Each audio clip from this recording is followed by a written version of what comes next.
kita langsung aja ya. Siapa yang punya iman sama Tuhan? Punya iman semua ya? Yuk kita cek, apa sih namanya iman itu? Apa sih iman itu? Apa arti iman? Hah? Iman adalah Ibrani 11 ayat 1. Ya. Kita belajar nih ya. Ibrani 11 ayat 1, sudah keluar? Oke. Iman adalah dasar dari segala sesuatu yang kita harapkan dan bukti dari segala sesuatu yang tidak kita lihat. Kita bedah dulu ayatnya ya. Iman adalah dasar dari segala sesuatu yang kita harapkan. Apa yang kita harapkan hari ini? Apa yang kita harapkan? Ayo, apa yang kita harapkan? Iman adalah dasar dari segala sesuatu yang kita harapkan. Kita cari dulu ini, apa yang kita harapkan? Rumah baru, bini baru, pacar baru, bahasa baru, apalagi nih? Apa yang kita harapkan? Saudara berharap siapa? Makanya ditanya, orang punya iman semua punya. Ya saya yakin iman yang saudara miliki pasti berhubungan dengan keinginanmu. Makanya kalau ada sakit, kurang iman, minta ini kurang iman. Memang iman bisa ditambah, dikurangi? Bisa nggak iman ditambah, dikurangi? Kalau kurang ditambahi. Kalau kebesaran dikurangin. Bisa nggak? Ada orang terlalu yakin, imannya gede banget. Ada orang yang kurang yakin, imannya harus ditambah. Apa iman hubungannya dengan ditambah dan dikurangi? Ayo coba. Iman adalah dasar dari segala sesuatu yang kita harapkan. Kita mau tanya dulu, apa yang saudara harapkan yang bisa menjadi dasar dalam hidupmu? Loh, kalau nggak ngerti gimana coba mau beriman? Iman, saudara mau yang saudara jadikan dasar apa kira-kira? Berkat, kesembuhan, mujizat? Nggak bisa. Yang dijadikan dasar adalah Tuhan itu sendiri. Kalau Anda yang jadi dasar adalah Tuhan, dan bukti dari segala sesuatu yang tidak kita lihat, apa yang mau dibuktikan? Kan gitu. Yang kita harapkan siapa dan siapa yang harus dibuktikan sebagai dia yang berhak untuk kita jadikan dasar. Merujuk kepada satu nama, Tuhan Yesus sebagai Tuhan dan Juru Selamat. Bisa ditambah, bisa dikurangi nggak? Kalau imanmu sudah kepada Yesus sebagai Tuhan dan Juru Selamat, bisa ditambah, bisa dikurang nggak? Nggak bisa. Makanya iman nggak bisa goyang kalau mengerti maksudnya iman. Problemnya adalah saudara nggak ngerti, punya iman nggak? Makanya orang imannya bisa naik, turun kayak roller coaster. Iman model apa? Anda diketawain loh sama orang-orang, iman kok naik turun. Memang Yesus bisa naik turun? Nggak bisa. Iman cuma satu, dasarnya kuat. Yang kita harapkan adalah Tuhan. Nah, keyakinan tentang Tuhan ini loh yang kita pertanyakan. Makanya Yesus pernah bertanya begini, Lukas 18 ayat 8. Lukas 18 ayat 8. Lukas 18, oke. Aku berkata kepadamu, ia akan segera membenarkan mereka. Akan tetapi, jika anak manusia itu datang, adakah ia mendapati iman di bumi? Pertanyaan ini menandakan apa coba? Kalau Yesus datang hari ini, dia tanya, adakah orang yang punya iman di bumi ini? Kenapa dia tanya, adakah orang yang punya iman, mendapati iman di bumi? Berarti memang tidak ada orang yang punya iman. Kenapa? Imannya rusak semua. Kenapa rusak? Karena iman dikonotasikan dengan keinginan-keinginan. Nih Tuhan sendiri ngomong, akan tetapi jika anak manusia itu datang, adakah ia mendapati iman di bumi? Sampai ditanya sama Yesus ngomong begini, memang gak ada orang yang beriman. Tunjukkan Anda beriman sama Tuhan hari ini. Kalau imanmu ada Tuhan di sini, Tuhan maha kuasa gak? Maha kuasa. Tuhan maha tahu nggak? Maha tahu. Buktinya, kalau Tuhan maha tahu, buat saudara dia maha kuasa dan dia maha tahu, doamu nggak bertele-tele. Tuhan maha segalanya loh. Dia sebagai Tuhanmu loh. Dia tahu semua kebutuhanmu. Gak usah ngomong, Tuhan tahu. Tapi buktinya Anda gak punya iman, selalu minta kepada Tuhan. Saudara pikir Tuhan gak ngerti kita lagi susah? Saudara pikir Tuhan gak ngerti rasanya disakitin orang? Dia pernah jadi manusia. Dia bisa merasakan setiap apa yang saudara rasakan. Dia pernah merasakan, sehingga dia tahu segala kebutuhanmu. Bagaimana dihina orang, bagaimana diejek, bagaimana sakit, dia tahu semua. Dia sudah merasakan semua. Problemnya hari ini loh, kalau dia Tuhan, saudara anggap dia Tuhan, yang harus kita jalankan kehendak kita atau kehendak Tuhan? Kehendak Tuhan. Buktinya kalau doa harusnya, kalau betul-betul kehendak Tuhan. Makanya imannya zaman dulu, Abraham ketika diperintah Tuhan mengorbankan Ishak, dia lakukan nggak? Lakukan, karena dia yakin yang merintah Tuhan. Ingat loh, zaman dulu saudara pelajari, iman itu berhubungan dengan apa yang dipercayai sama orang. Yang dipercayai adalah Tuhan. Ketika Tuhan memberikan perintah, engkau dengan iman pasti melakukan kehendaknya. Jangan dirubah. Jangan dirubah. Iman yang sekarang beda. Orang Kristen imannya lebih maju, lebih hebat daripada Abraham. Kalau Tuhan nggak perintahkan, kita perintahkan Tuhan. Itu orang Kristen hari ini. Zaman dulu beda. Abraham diperintah baru dia nurut. Hari ini imannya beda. Kalau Tuhan nggak perintah, kita perintah. Coba, caranya merintah Tuhan gimana? Minta-minta nggak karu-karuan. Makanya banyak pengkhotbah hari ini. Ingat loh saudara, penyesatan itu bukan di mana-mana. Penyesatan ya di gereja ini hari ini. Ada di gereja. Yesaya 29 ayat 13. Coba. Mengenal Tuhan nggak gampang, nggak saudara nggak berpikir segampang ini. Makanya banyak orang nggak ngerti cara menyembah Tuhan, menyembahnya nggak karu-karuan lagi, banyak sekali. Ingat loh, penyesat itu masuk di gereja dengan pengajaran yang nggak karu-karuan, yang saudara pokoknya kalau berdiri di mimbar apa yang disampaikan pasti benar. Gak usah saudara cek lagi, saudara pokoknya ngomong di mimbar pasti benar. Hati-hati loh. Di mimbar banyak tukang jamu dan banyak dukun yang pindah jadi profesinya loh. Hati-hati banget ya. Yesaya 29:13. Dan Tuhan telah berfirman, oleh karena bangsa ini mendekat dengan mulutnya dan memuliakan aku dengan bibirnya, padahal hatinya menjauh daripadaku dan ibadahnya kepadaku hanyalah perintah manusia. Yesaya catat tulisan ini. Matius 15 ayat 7. Matius 15 ayat 7, yuk. Yesaya catat. Yesus mengaminkan enggak? Matius 15 ayat 7. Yuk. Matius 15 ayat 7 ya, keluar ya. Hai orang-orang munafik, benarlah nubuat Yesaya tentang kamu. Ada masa yang berbeda, tapi Yesus membenarkan, benar gitu caranya Yesus. Yesaya ayat 8. Ayat 8-nya.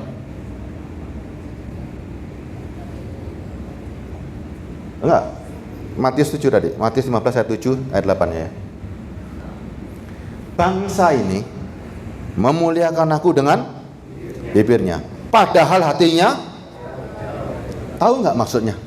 Mendekat kepada Tuhan cuma dengan bibir. Ya. Percuma mereka beribadah kepadaku, sedangkan ajaran yang mereka ajarkan ialah perintah manusia.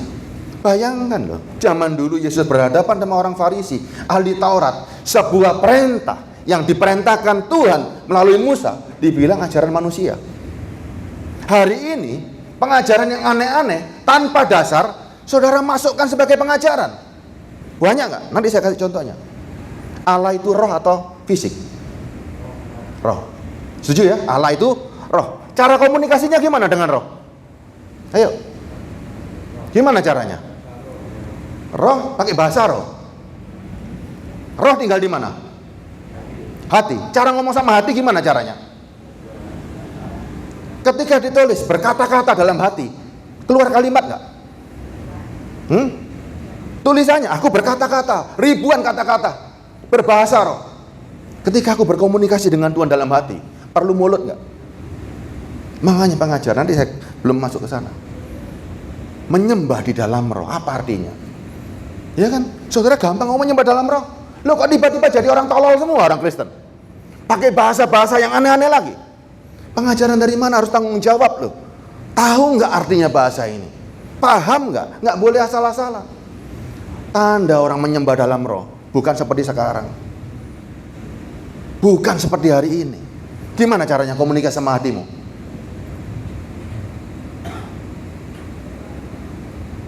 Ayo coba. Kita mau tahu ini sekarang ini. Kita ini yang jadi Kristen, itu rohnya, bukan dagingnya. Banyak orang Kristennya cuman mulut, mendekatnya sama Tuhan cuman mulut. Makanya yang roh cuman hatinya jauh. Kalau Anda bisa berbahasa roh, berbahasa malaikat, dekat sama Tuhan, Anda imannya nggak bisa goyang. Coba lihat orang yang bahasa roh semua. Kasih dia masalah, bingung nggak? Kalau masih bingung, bujuk seperti itu. Anda kalau bisa berbahasa malaikat, Anda kena masalah nggak bisa goyang. Tidak ada orang yang bisa goyang. Karena apa? Bahasanya bahasa malaikat. Tapi aneh-aneh hari ini. Yuk kita bedah hari ini. Gimana caranya bahasa roh yang benar? Saya tidak anti dengan bahasa roh. Saya setuju dengan bahasa roh. Kalau Roh Kudus yang ngomong nggak ada yang bisa nahan. Tapi yang pasti Roh Kudus punya tujuan untuk ngomong. Nggak ada Roh Kudus ngomong tanpa tujuan. Kita belajar di Matius 10 ayat 19. Coba. Bagaimana roh mengajarkan untuk berbicara, ya? Matius 10 ayat 19. Apabila mereka menyerahkan kamu, janganlah kamu khawatir bagaimana dan apa yang harus kamu katakan, karena semuanya itu akan dikaruniakan kepadamu pada saat itu juga. Ayat 20. Karena bukan kamu yang berkata-kata, melainkan roh Bapamu, dia yang akan berkata-kata di dalam kamu. Ada orang Kristen dihakimi zaman dulu, di depan mahkamah agama, di depan majelis agama. Kira-kira ngomongnya gimana? Petrus di hadapan para jemaat, di hadapan majelis agama. Tiba-tiba Petrus membeli ngomongnya. Ayo terjemahkan bahasa ini. Kisah Rasul mencatat Petrus di hadapan mahkamah agama ngomongnya gimana kira-kira? Pakai bahasa yang nggak jelas, atau dia ngomong menyerangkan tentang rencana Allah, siapa Yesus Kristus? Coba. Bahasa apa kira-kira yang dimaksud ini? Ketika saudara diperhadapkan di pengadilan, bahasa apa zaman itu?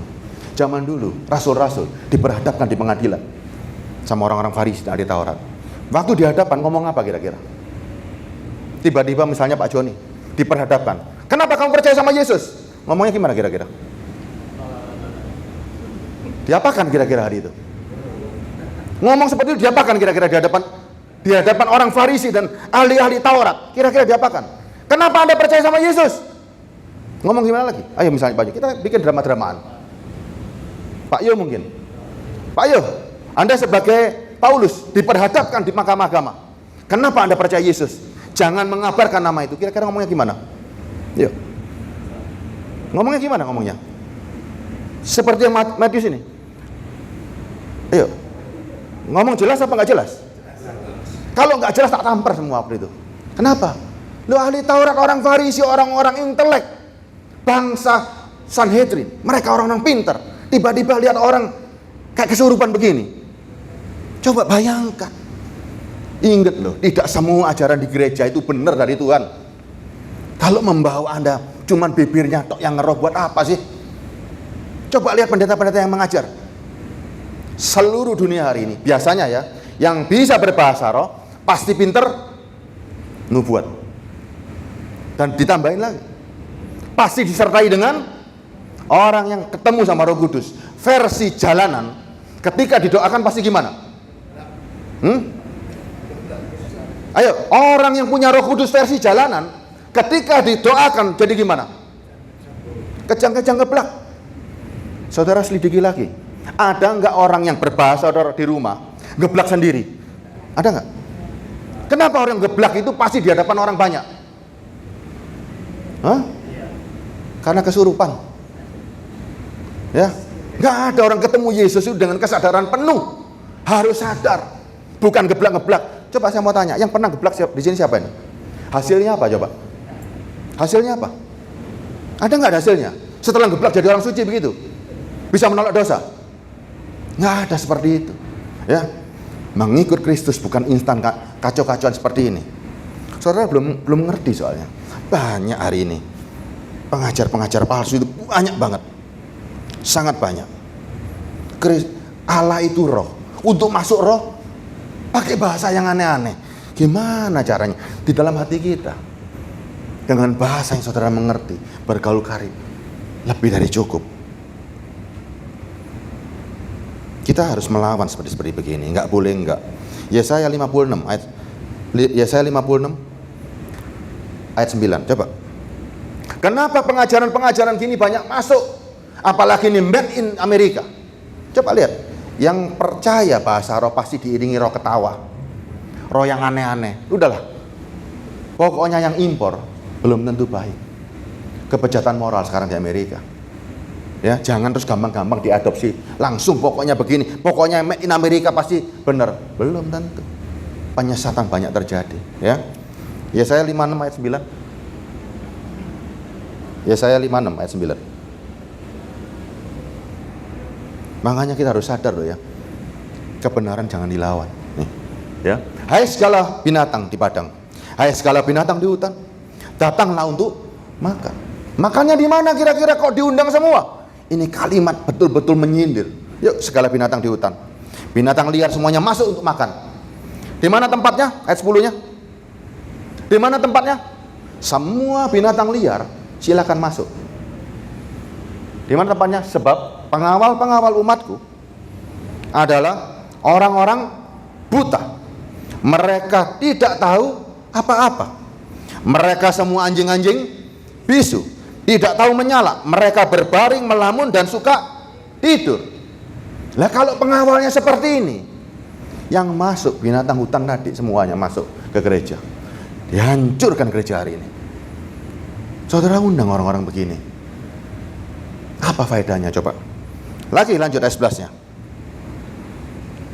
Anjing-anjing pelahap yang tidak tahu kenyang, dan orang-orang itulah gembala-gembala yang tidak dapat mengerti.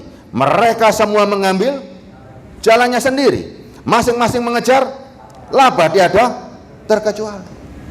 Coba, gimana kalau seperti ini?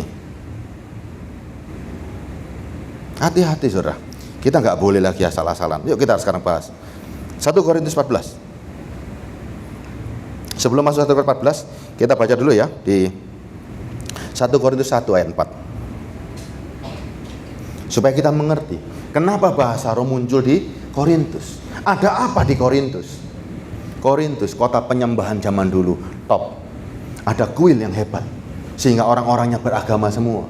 Paulus 1,5 tahun ada di sana untuk membimbing dan menjadikan jemaat betul-betul yang kembali kepada jalan kebenaran.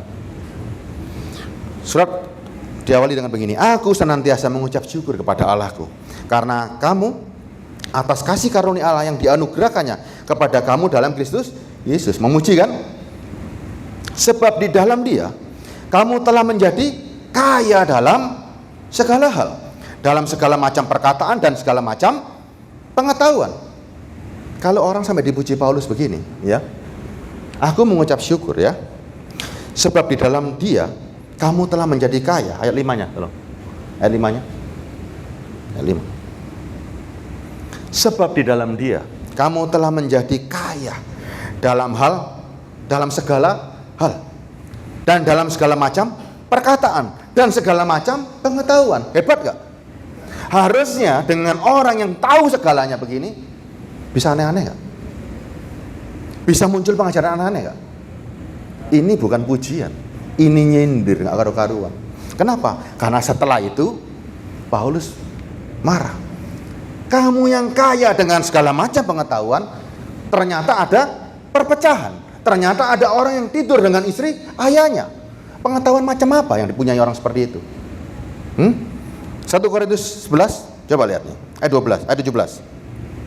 Kan tadi dipuji kan? Kaya dalam segala macam pengetahuan, dipuji sama Paulus. Tapi ternyata lihat, 1 Korintus 11, 17. 11, 17 dulu.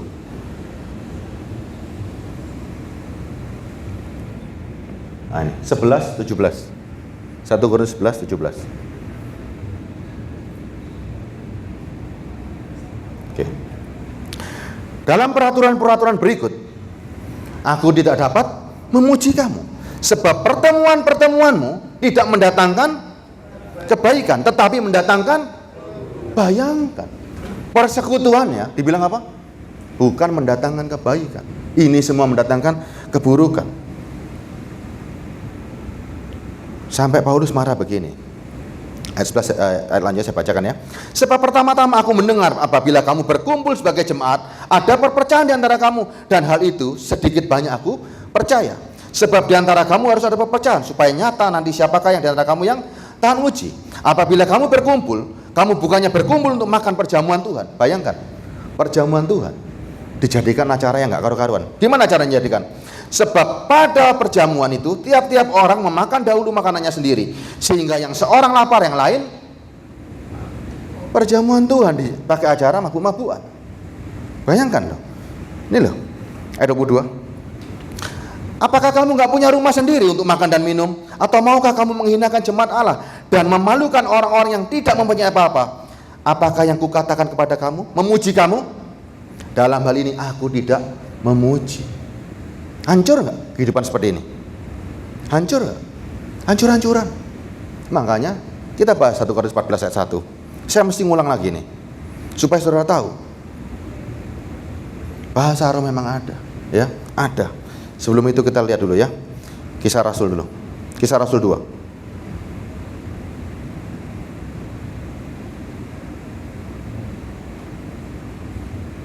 Kisah Rasul 2 ayat 4. Ayo kita cepat supaya bisa tuntas. Kisah Rasul 4 ayat 2 ya. Maka penuhlah mereka dengan Roh Kudus, lalu mereka berkata-kata dalam bahasa-bahasa lain, seperti yang diberikan oleh Roh itu kepada mereka untuk mengatakan. Peristiwa pertama kali Pentakosta itu panen raya. Banyak orang luar Yahudi yang datang ke Yerusalem, dan terjadilah pada hari itu panen rayanya dirubah menjadi panen untuk semua bangsa, panen jiwa dan roh, sehingga orang-orang percaya. Bahasanya jelas nggak? Sangat jelas dan bisa dimengerti. Orang Arab bisa, kita bukan orang Arab bisa berbahasa Arab untuk memuliakan Tuhan, sehingga semua orang mengaminkan.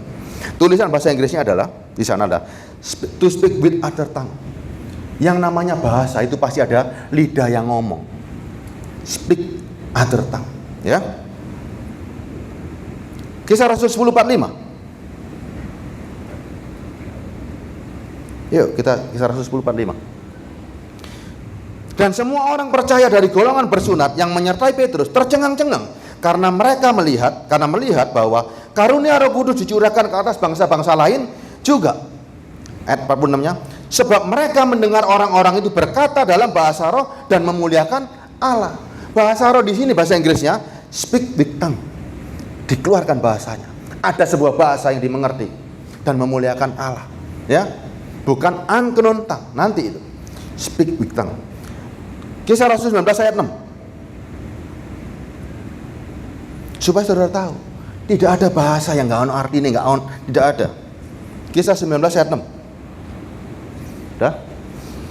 Ketika Paulus menumpangkan tangan di atas mereka, turunlah Roh Kudus ke atas mereka, dan mulailah mereka berkata-kata dalam bahasa roh dan bernubuat. Bahasa Inggrisnya speak with tongue.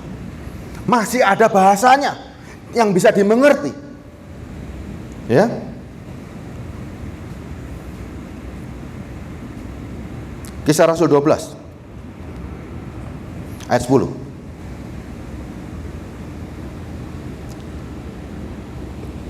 Sorry, 1 Korintus 12 ayat 10.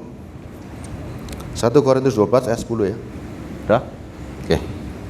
Kepada yang seorang roh memberikan kuasa untuk mengadakan mujizat, kepada seorang lain yang memberikan karunia untuk bernubuat, dan kepada yang lain yang memberikan karunia untuk membedakan bermacam-macam roh. Kepada yang seorang yang memberikan karunia untuk berkata-kata dengan bahasa roh, dan kepada yang lainnya memberikan karunia untuk menafsirkan bahasa roh itu. Karena yang dikejar karunia diterangkan sama Paulus satu persatu. Dan tulisan bahasa Inggris ya. Di sini diberikan to another diverse kind of tongue. Ya. Bahasa-bahasa yang lain dan ada yang bisa menerjemahkan. Ini enggak asal-asalan. Ini semuanya jelas. 1 Korintus 14. Kita sekarang mulai bedah ayat ini. Sebetulnya saya malu untuk bedah seperti ini. Malu saya. Masa sih kok Kristen ini kok jadi konyol begini sih. 1 Korintus 14 ayat 1. 14 ayat 1. Kejarlah kasih dan usahakanlah dirimu memperoleh karunia-karunia roh, terutama karunia untuk bernubuat. Orang bernubuat itu engkau Yesus, engkau Allahku, engkau ini ya.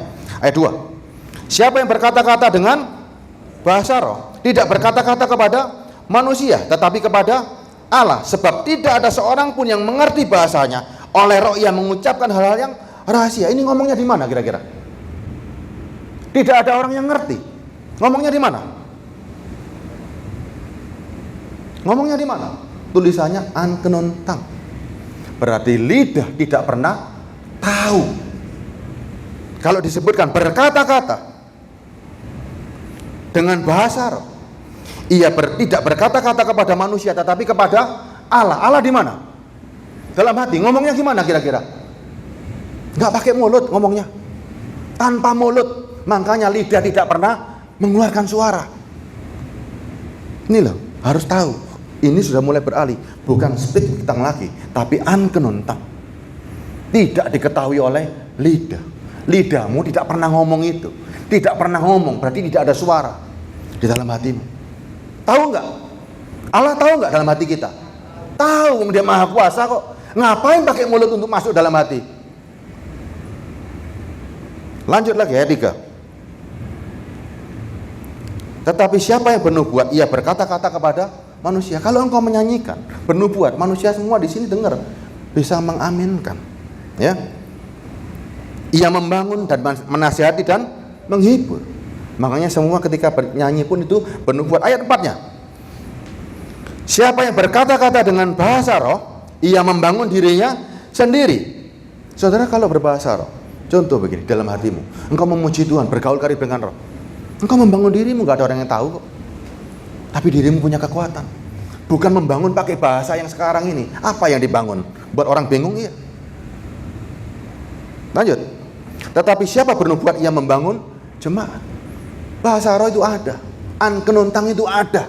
Yang Paulus maksud ada di dalam hatimu ini, ada.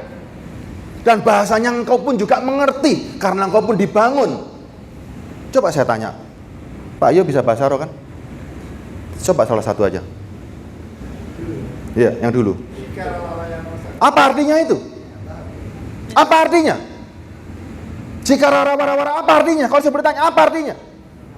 Ada artinya nggak? Lo yang ngomong nggak ngerti artinya, gimana bisa? Lebih baik saya pakai bahasa yang mengerti. Saya juga mengerti. Apa yang dihasilkan dari begitu? Coba saya mau tanya ini. Ewes, apa artinya? Anda ngerti bahasa saya? Saya sendiri dalam diri saya nggak ngerti ngomong apa. Apa nggak kayak orang gila saya ini tiba-tiba? Lanjut lagi. Ayat 5. Aku suka supaya kamu semua berkata-kata dengan bahasa roh. Tulisannya di sini bahasa Inggrisnya, I would that ye all speak with tongue. Ada bahasa yang jelas. Ngomong dalam hatimu, ngomong dalam rohmu, sepuas-puasnya. Nih Paulus yang maksud. Ngomong dalam hati. Tetapi lebih daripada itu supaya kamu juga bernubuat. Sebab orang yang bernubuat lebih berharga daripada orang yang berkata-kata dengan bahasa roh. Karena apa? Anda di dalam jemaat loh ini. Anda dalam jemaat. Kecuali orang itu ada yang menafsirkan sehingga jemaat dibangun. Nah di sini tadi ada yang ngerti nggak bahasanya Pak Ayu tadi? Sikara-wara-wara apa? Tahu ya, ada yang ngerti nggak? Terus dikeluarkan untuk apa? Dikeluarkan untuk apa? Itu namanya kanak-kanak. Waktu aku kanak-kanak, aku berpikir seperti kanak-kanak. Kanak-kanak mau jadi Superman, caranya gimana? Seorang kanak-kanak kepengen jadi Superman, gimana caranya? Pasang sayap di, terus terbang-terbangan kan? Anda sudah dewasa hari ini. Mau jadi Superman, masuk ke dalam roh. Miliki Roh Kudus. Bukan seperti anak-anak mau jadi Superman pasang sayap. Yuk lagi, ayat 6. Jadi saudara-saudara, jika aku datang kepadamu dengan berkata-kata dengan bahasa roh. Tulisannya apa ini ayat 6-nya? Jadi jika saudara-saudara aku datang kepadamu dengan berkata-kata dengan bahasa roh. Tulisannya gimana? Apakah gunanya bagimu? Berarti ada gunanya nggak? Lah kok saudara ngomong terus pakai kayak seperti ini? Coba lihat. Jika aku tidak menyampaikan kepadamu pernyataan Allah atau pengetahuan atau nubuat atau pengajaran, ada gunanya nggak? Saudara dibangun nggak dengan orang berbahasa roh? Loh kalau enggak terus lopo melok-melok seperti ini. Ingat loh, Anda yang pelajari bahasa roh seperti itu, belajarnya di mana sih? Jangan-jangan diajari terus katut. Ayo, jadi dewasa ya. Ayat 7. Sama halnya dengan alat-alat ini versi Inggrisnya. Now brethren, if I come unto you speaking with tongue. Jadi bahasa yang aneh-aneh. Ini mulai muncul di sini nih. Yang diterangkan Paulus di sini ya. Tidak ada gunanya. Ayat 7-nya, sama halnya dengan alat-alat yang tidak berjiwa tetapi berbunyi seperti seruling dan kecapi. Bagaimanakah orang dapat mengetahui lagu apa yang dimainkan seruling atau kecapi kalau keduanya tidak mengeluarkan bunyi yang berbeda? Ayat 8. Atau jika nafiri tidak mengeluarkan bunyi yang terang, siapakah yang menyiapkan diri untuk berperang? Ayat 9. Demikian juga kamu yang berkata-kata dengan bahasa roh, jika kamu tidak menggunakan kata-kata yang jelas, ini tulisannya ya, aterbayutang. Jadi keluar kalimatnya. Tapi yang keluar kalimatnya tidak pakai yang jelas. Kata-kata yang nggak jelas tadi loh. Ya. Bagaimana orang dapat mengerti apa yang kamu katakan? Kata-katamu mau di mimbar ini orang cuman ngowos. Mau. Kata-katanya cuman ini loh. Kata-katamu sia-sia saja kamu ucapkan, ngowos. Makanya sering awas. Ayo kita pakai pikiran untuk ketemu sama Tuhan. Jangan bilang, oh ketemu Tuhan gak pakai akal. Bodoh. Kita dikasih pikiran, jangan dibuang pikirannya ya. Pikirannya harus nempel terus. Ayat 10. Ada banyak, entah berapa banyak macam bahasa di dunia. Sekalipun demikian, tidak ada satupun di antaranya yang mempunyai bunyi yang tidak berarti. Berarti setiap kalimat yang keluar harus ada artinya. Kecuali cicak rowo. Cicak rowo suaranya masih indah dan ada yang terbentuk. Coba kumpul ini kabeh bahasa roh kabeh. Coba saya pengen tahu apa kata Pak Tejo. Ini Pak Tejo ini orang baru. Kalau ahli spiritual dia, ya, orang di luar mengejar yang namanya spiritual, masuk dalam hati. Orang Kristen punya Roh Kudus nggak pernah disambangin, nyambanginnya pakai mulut. Gimana ceritanya seperti ini? Jelas ya ayat 10 ini ya. Ada banyak, entah berapa banyak macam bahasa di dunia. Sekalipun demikian, tidak ada satupun di antaranya yang mempunyai bunyi yang tidak berarti. Jadi semuanya harus jelas. Ayat 11. Tetapi jika aku tidak mengetahui arti bahasa itu, aku menjadi orang asing bagi dia yang mempergunakannya, dan dia orang asing bagiku. Demikian pula dengan kamu. Kamu memang berusaha untuk memperoleh karunia-karunia roh, tetapi lebih daripada itu hendaklah kamu berusaha mempergunakannya untuk membangun jemaat. Sampai di sini jelas gak? Jelas gak? Ayat 13. Karena itu siapa yang berkata-kata dengan bahasa roh, ia harus berdoa supaya kepadanya diberikan juga karunia untuk menafsirkannya. Artinya apa? Harus ada orang yang mau dituju.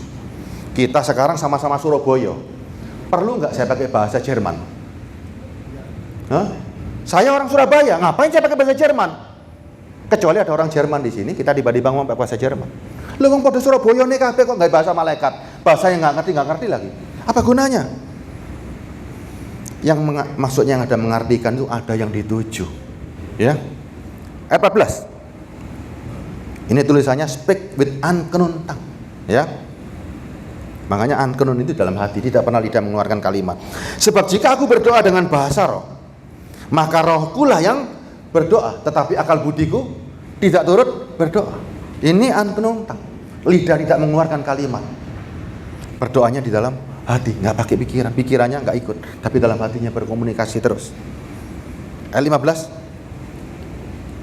Jadi apakah yang harus aku buat? Aku akan berdoa dengan rohku, tetapi aku akan berdoa juga dengan akal budiku. Aku akan menyanyi dan memuji dengan rohku, tetapi aku akan menyanyi dan memuji juga dengan akal budiku. Di dalam hati ada sebuah nyanyian yang begitu indah, ada sebuah kalimat-kalimat yang begitu indah. Orang lain nggak tahu, tidak ada yang bisa menilai, tapi saudara bisa berhubungan erat, ya. Yang keluar itu buat membangun jemaat. Ayat 17. Ayat 16. Sebab jika engkau mengucap syukur dengan rohmu saja dalam hati kita, bagaimana orang biasa yang hadir sebagai pendengar dapat mengucapkan amin atas pengucapan syukurmu? Bukankah ia tidak tahu apa yang engkau katakan? Memang nggak pernah dengar bahasanya. Siapa yang tahu hari ini, Pak? Istri saya lagi memuji Tuhan, Taji lagi memuji Tuhan, nggak ada yang tahu. Tapi ada 17. Sebab sekalipun pengucapan syukurmu sangat baik, orang lain tidak dibangun olehnya. Aku mengucap syukur kepada Allah bahwa aku berkata-kata bahasa roh lebih daripada kamu semua. Artinya Paulus berhubungan terus sama Tuhan di dalam rohnya dia dengan bahasa yang jelas, ya. Ayat 20, ini tulisannya unknown tongue, ya. 19, ya. Ayat 19. Tetapi dalam pertemuan jemaat, nih pertemuan jemaat, ya, aku lebih suka mengucapkan 5 kata yang dapat dimengerti untuk mengajar orang lain juga daripada beribu-ribu dengan bahasa roh. Coba, dalam pertemuan jemaat lebih baik 5 kata orang mengerti daripada ngowos, nggak ada arti nih. Ayat 20. Nih balik sekarang 20-nya, ya. Saudara-saudara, jangan seperti anak-anak dalam pemikiran. Jadilah anak-anak dalam kejahatan, tetapi orang dewasa dalam pemikiran. Jangan seperti anak-anak, ya. Jadilah anak-anak dalam kejahatan. Anak-anak kalau jahat itu dia nggak sengaja, ya. Anak-anak ketika buat salah karena memang nggak ngerti, itu anak-anak. Makanya dikatakan jangan sama seperti anak-anak dalam pemikiranmu. Lek mikir ojo kaya lek cilik. Tapi kalau dalam kejahatan seperti anak kecil, nggak ngerti. Tetapi orang dewasa dalam pemikiranmu. Harus dewasa. Ayat 21. Dalam hukum Taurat ada tertulis, oleh orang-orang yang mempunyai bahasa lain dan oleh mulut orang-orang asing aku akan berbicara kepada bangsa ini. Namun demikian mereka tidak mendengarkan aku, firman Tuhan. Yesaya 28 ayat 11 itu, ya. Saya bacakan. Sungguh oleh orang-orang berlogat ganjil dan orang-orang berbahasa asing aku akan berbicara kepada bangsa ini, yang dipakai bangsa Asyur, Babel, untuk ngomong tentang Tuhan, tapi nggak ada yang percaya. Ayat 22. Karena itu karunia bahasa roh adalah tanda, bukan untuk orang yang beriman, tetapi untuk orang yang tidak beriman. Apa maksudnya? Bahasa roh, tanda orang yang tidak beriman. Misal di sini ada orang yang belum pernah mengenal Tuhan. Orang Jerman, wis, ya. Saya orang Surabaya. Orang Jerman nggak ngerti kan? Belum mengenal Tuhan. Saya tiba-tiba bisa berbahasa Jerman. Sehingga orang Jerman tersebut mendengar aku memuliakan dan memuji Tuhan dalam bahasa Jerman. Yang tiba-tiba nggak ngerti dia menjadi mengerti. Yang belum pernah punya iman menjadi mengerti. Itulah artinya tanda orang tidak beriman. Sedangkan karunia bernubuat adalah tanda, bukan untuk orang yang tidak beriman, tetapi untuk orang yang beriman. Makanya kita bisa ngomong Yesus adalah Tuhan, karena kita semua orang beriman semua, bukan asal-asalan. Ayat 23. Jadi kalau seluruh jemaat berkumpul bersama-sama dan tiap-tiap orang berkata-kata dengan bahasa roh yang ngawur nih, ya. Lalu masuklah orang-orang luar dan orang-orang yang tidak beriman Tidakkah akan mereka katakan bahwa kamu apa tulisannya di sini? Ayat 23. Yuk. Ayat 23. Bisanya? Oke. Jadi, kalau seluruh jemaat berkumpul, ini semua ya, kumpul semua ya, bersama-sama dan tiap-tiap orang berkata-kata dengan speak tongue yang tidak jelas, ya. Lalu masuk orang-orang di luar atau orang-orang yang tidak beriman, tidakkah akan mereka katakan bahwa kalian hebat atau apa ini? Mau dibilang ini? Mau? Kalau mau terus mesti banter mana? Teruskan lebih banter lagi. Ayo, dewasa dalam pemikiran.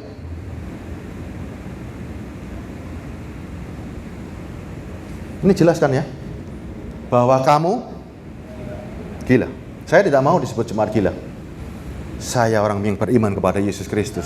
Saya orang Kristen yang sadar, bukan orang gila. Ya, yang mau gila silakan. Ayat 24. Tetapi kalau semua orang bernubuat, lalu masuk orang yang tidak beriman atau orang baru, orang yang nggak ngerti, masuk, saudara semua bernubuat, memuliakan dan memuji Allah dengan bahasa yang jelas. Apa yang terjadi? Ia akan diyakinkan oleh semua dan diselidiki oleh semua. Segala rahasia yang terkandung dalam hatinya akan menjadi nyata, sehingga ia akan sujud menyembah kepada Allah dan mengaku sungguh Allah ada di tengah-tengah kamu. Loh, kalau yang hadir orang mabuk semua gimana sekarang? Jelas ya? Cukup saya rasa seperti ini ya. Atau diulang lagi nih? Harus jelas loh. Harus paham siapa yang membawa bahasa roh ini, dari mana asalnya. Apa Yesus pernah bahasa roh?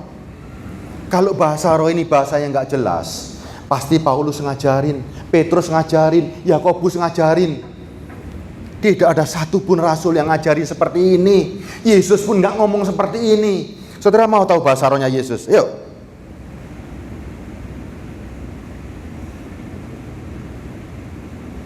Lukas 10 ayat 21. Supaya kita sadar, kalau Yesus yang ngajarin, ikutin. Ya, kalau Yesus yang ngajarin, ada di Alkitab saudara tulisannya, si wara-wara-wara, ikutin semua. Kalau tercatat di Alkitab, harus diikutin. Kalau tidak tercatat, pertanyakan. Harus tanggung jawab orang-orang yang ngajarin begini. Ya, ini Yesus. Pada waktu itu, bergembiralah Yesus dalam Roh Kudus. Yesus bergembira dalam Roh Kudus. Kira-kira ngomongnya gimana? Dan berkata, wes gitu? Atau jelas? Jelas nggak kalimatnya? Aku bersyukur. Jelas nggak kalimat aku bersyukur? Bisa dirubah? Anak muda bisa ngerubah ini nggak? Mau dirubah? Bla bla bla bla bla gitu mau? Aku bersyukur kepadamu, Bapa, Tuhan langit dan bumi, karena semuanya itu engkau sembunyikan bagi orang bijak dan orang pandai, tetapi engkau nyatakan kepada orang kecil. Ya Bapa, itulah yang berkenan kepadamu. Kalimatnya jelas banget. Jelas banget. Pernahkah saudara lihat di Alkitab Yesus bahasa roh tiba-tiba ngawur-ngawuran? Waktu Yesus disalib ngomongnya apa kira-kira? Yesus ngomongnya gak jelas? Semuanya tercatat jelas. Stefanus waktu mau dirajam, jelas gak ngomongnya? Jelas kan? Aku melihat langit terbuka. Makanya ini kita kembali lagi, adakah orang yang punya iman pada Yesus? Kalau engkau punya iman yang benar, engkau gak akan goyang dengan pengajaran-pengajaran begini. Tuhan sudah ada dalam diri kita. Dia maha tahu, maha kuasa, maha segala-galanya. Dia punya kehendak yang terbaik buat kita. Saudara, ini enak loh, paling enak loh. Mengikut Kristen paling enak. Tuhannya dalam hati, sehingga bergaul karib dengan kita. Apapun yang kita butuhkan, apapun yang kita rasakan, Tuhan tahu. Sangat tahu. Butuh duit, tahu. Dikecewakan orang, tahu. Semuanya dia tahu. Enak gak? Enak. Enak. Makanya kembali kepada ajaran yang benar. Korintus. Kenapa hanya satu di Korintus? Karena ternyata ruwet, rusak, gak karu-karuan. Seperti sekarang ini. Gereja hari ini seperti jemaat Korintus. Rusak-rusakan kabeh. Kalau mau rusak-rusakan, kalau saya punya maksud yang aneh-aneh, tak ajak rusak bareng. Ya. Kalau saya punya maksud pada saudara, ayo rusak bareng. Saya ambil benefit dari saudara. Saya bawa pengajaran-pengajaran yang dari planet Mars, Pluto dan lain-lain. Nggak nanggung-nanggung. Saya bawa saudara yang rohnya nggak karu-karuan. Ajaran sundel bolong, ajaran kuntilanak, saya bawa semuanya ke sini. Bayangkan, kenapa? Saya mau menipu Anda supaya kelihatan saya hebat. Nggak ada begitu. Kembali kepada kebenaran. Ya, mulut gambaran jasmani, hati adalah gambaran roh. Anda mau berbicara kepada Tuhan, Allah itu roh, masuklah dalam hati, bergaul kariblah dengan Allah, manunggalah dengan Allah, dan bukti Anda menyembah Allah, perbuatanmu. Bukti Anda menyembah Tuhan, perbuatanmu nyata. Bukti Anda punya iman, Anda nggak goyang. Bukti Anda punya iman, nggak pernah cari pendeta untuk minta doa. Kenapa? Karena kuat banget. Wong Tuhan sudah ada dalam diri kita kok. Ngapain didoakan orang lain? Belum tentu imannya sekuat saudara hari ini. Ya, kalau mau jadi Kristen balik, bukan mulut. Ya, ingat ya. Selama ibadah saudara yang datang cuman mulut, pasti khotbahnya juga tentang mulut. Mulut berhubungan dengan jasmani. Selama engkau mencari Tuhan tujuannya jasmani, pasti khotbahnya tentang jasmani. Tapi ketika engkau mencari Tuhan dengan roh, khotbahnya pasti urusannya sama roh. Dan urusan sama roh kira-kira gimana urusannya? Urusan sama roh kira-kira gimana? Urusan sama roh tentang kerajaan sorga. Nggak bingung dunia. Yang dikhotbahkan pasti tentang kerajaan sorga. Dibawa saudara ke sorga. Bukan dibawa ke mall. Dibawa ke sorga. Nggak dibawa belanja. Dibawa ke sorga. Ya, besar kecil semuanya pasti butuh yang namanya keselamatan. Waktu saya udah habis. Ya. Saudara pahami ya. Berpikirlah. Jangan seperti kanak-kanak. Kalau melakukan kejahatan, berpikirlah seperti kanak-kanak. Karena dia nggak sadar kalau dia salah. Tapi dalam pemikiran menjadilah dewasa. Ya. Nyanyikan satu lagu Pak Juni. Pak Juni. Buka mata batinku, buka mata rohaniku. Jangan-jangan Anda tuli semua di sini dan buta.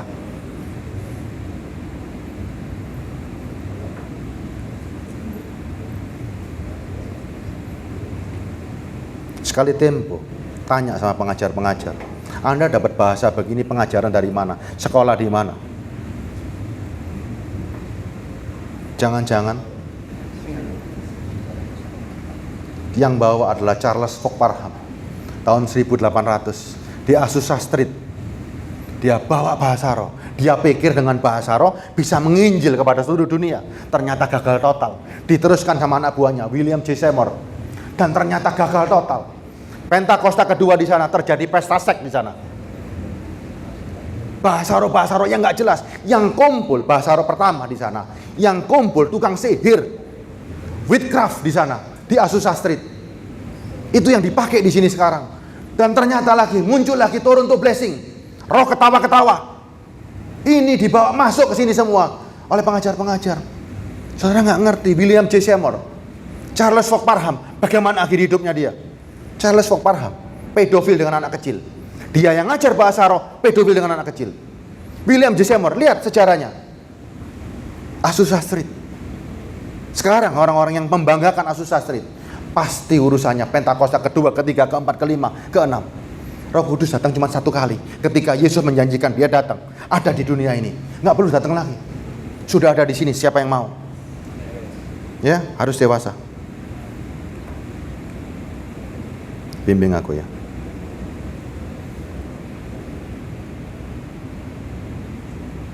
Mohon maaf Pak Iskia, saya harus sampaikan seperti ini.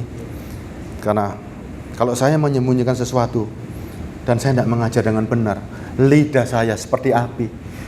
Kalau saya salah, semua tersesat semua. Kalau saya salah dalam memberikan informasi, dalam mengajar, mati saya nih. Lebih baik saya nggak ngomong, ya.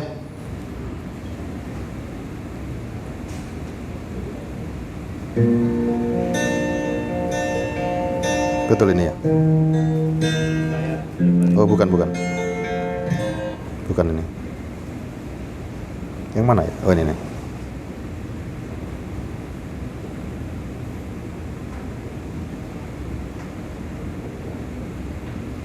Oh kembali ke jalanmu ini.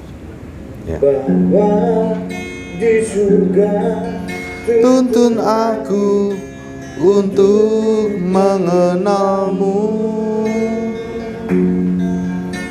Bapa di surga. Tuntun aku untuk mendekat kepadamu.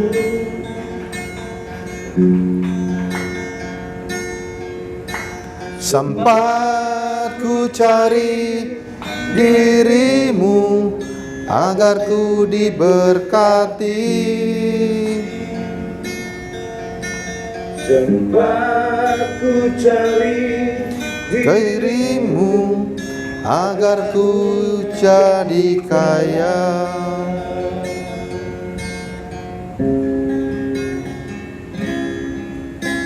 bawa aku Kembali ke jalan-jalanmu, bawa aku kembali ke pelukanmu. Tanpa aku sadari betapa jauh diriku darimu. tanpa Ku sadari aku salah melihat dirimu.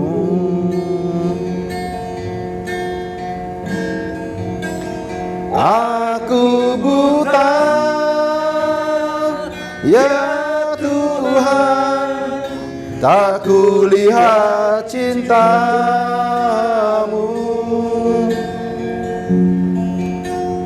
Aku tuli,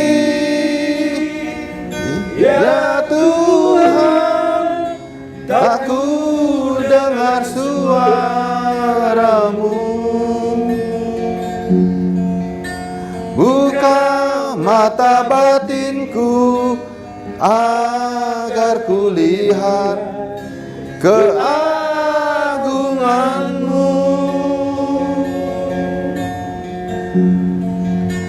Bersihkan telinga rohaniku agar ku dengar bisikanmu.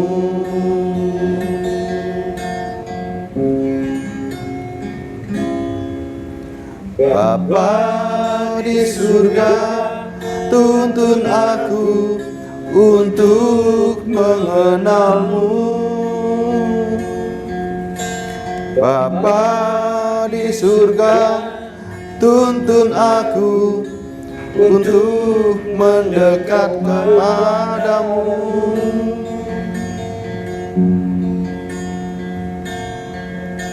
Sempat ku cari dirimu agar ku diberkati. Sempat ku cari dirimu agar ku jadi kaya.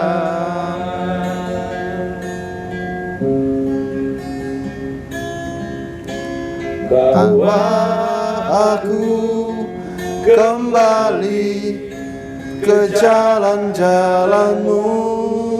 Yuk mari saya undang semua yuk. Berdiri, pakai berdiri yuk. Bawa aku kembali ke pelukanmu. kembali Ke pelukanmu. Tanpa ku sadari betapa jauhnya diriku darimu. Betapa jauh diriku darimu.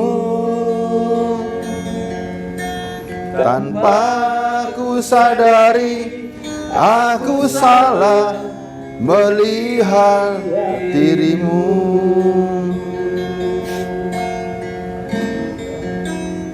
Aku buta, ya Tuhan, Tak kulihat cintamu. kulihat Cintamu. Aku tuli ya Tuhan. Aku tuli. Tak kulihat suara, tak ku dengar suaramu. Tak ku dengar suaramu. Buka mata batinku. Buka mata batinku agar kulihat keagunganmu. Agar kulihat Keagunganmu. Buka telinga rohani, bersihkan telinga rohaniku. bersihkan telinga Rohaniku agar ku dengar bisikanmu.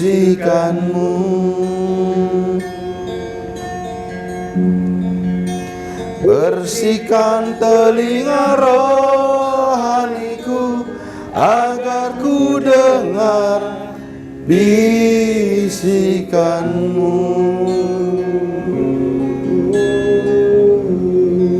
Bapa di surga, di dalam nama Yesus Kristus, hamba-Mu selesai menyampaikan isi hatimu.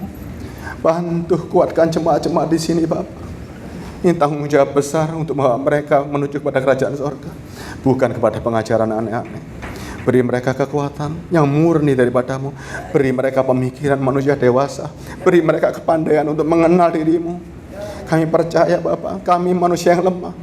Kami terombang-ambing oleh pengajar-pengajar yang tidak mengerti siapakah Engkau dan bagaimanakah berkomunikasi dengan-Mu di dalam roh, bukan pakai mulut.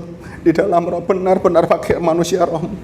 Tanpa Engkau melihat manusia rohmu, enggak pernah Engkau muncul di dalam kerajaan sorga. Kerajaan sorga kekal adanya, harus Engkau raih sekarang, harus diraih. Bapak, kami percaya. Ampuni hamba-Mu kalau kami di dalam kesempatan ini kurang menyuarakan isi hati-Mu. Ampuni kami semua. Kami sadar kami akan kembali kepada jalan-Mu. Biarkan mata rohani kami terbuka, melihat keagungan-Mu, melihat siapakah diri-Mu ya Bapa. Kami beriman yang tidak akan goyang. Buka mata telinga rohani kami Tuhan, supaya kami mendengar bisikan-Mu. Hanya di dalam nama-Mu Tuhan, ajar kami untuk mengenal lebih pribadi di dalam-Mu, menjadi intim bersama-Mu. Terima kasih Yesus. Haleluya. Amin.